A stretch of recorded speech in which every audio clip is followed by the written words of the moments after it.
This is Audible.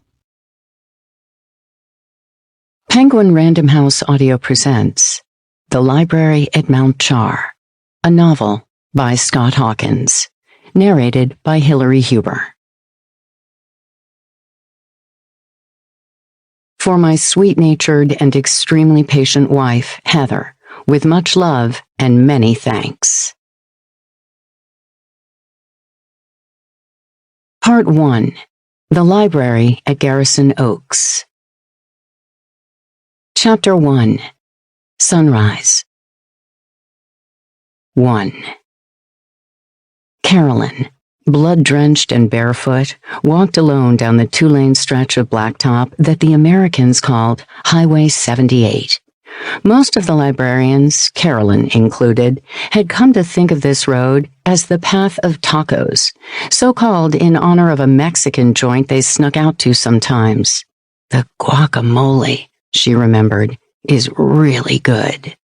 Her stomach rumbled. Oak leaves, reddish orange and delightfully crunchy, crackled underfoot as she walked. Her breath puffed white in the pre-dawn air. The obsidian knife she had used to murder Detective Miner lay nestled in the small of her back, sharp and secret. She was smiling. Cars were scarce, but not unheard of on this road. Over the course of her night's walk, she had seen 5 of them. The one braking to a halt now, a battered Ford F-250, was the third that had stopped to take a closer look. The driver pulled to the opposite shoulder, gravel crunching, and idled there. When the window came down, she smelled chewing tobacco, old grease, and hay. A white-haired man sat behind the wheel. Next to him, a German shepherd eyed her suspiciously from the passenger seat. Ah, crap. She didn't want to hurt them. "Jesus," he said. "Was there an accident?" His voice was warm with concern, the real kind, not the predator's fake that the last man had tried. She heard this, and knew the old man was seeing her as a father might see his daughter. She relaxed a little. "Nope," she said, eyeing the dog. "Nothing like that. Just a mess at the barn. One of the horses." There was no barn, no horse, but she knew from the smell of the man that he would be sympathetic to animals, and that he would understand their business could be bloody. Rough delivery, for me and for her. She smiled ruefully and held her hands to frame her torso, the green silk now black and stiff with Detective Miner's blood. "I ruined my dress." "Try a little club sody," the man said dryly. The dog growled a little.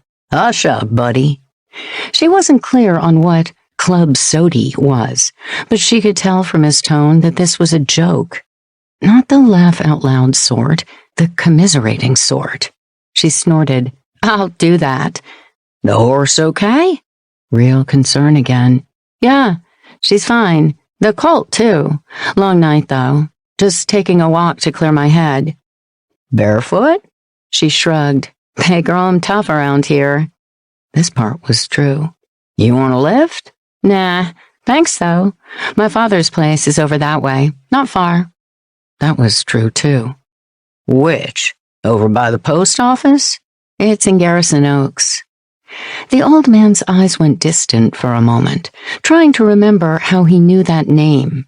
He thought about it for a while, then gave up. Carolyn might have told him that he could drive by Garrison Oaks 4 times a day, every day for 1,000 years, and still not remember it. But she didn't.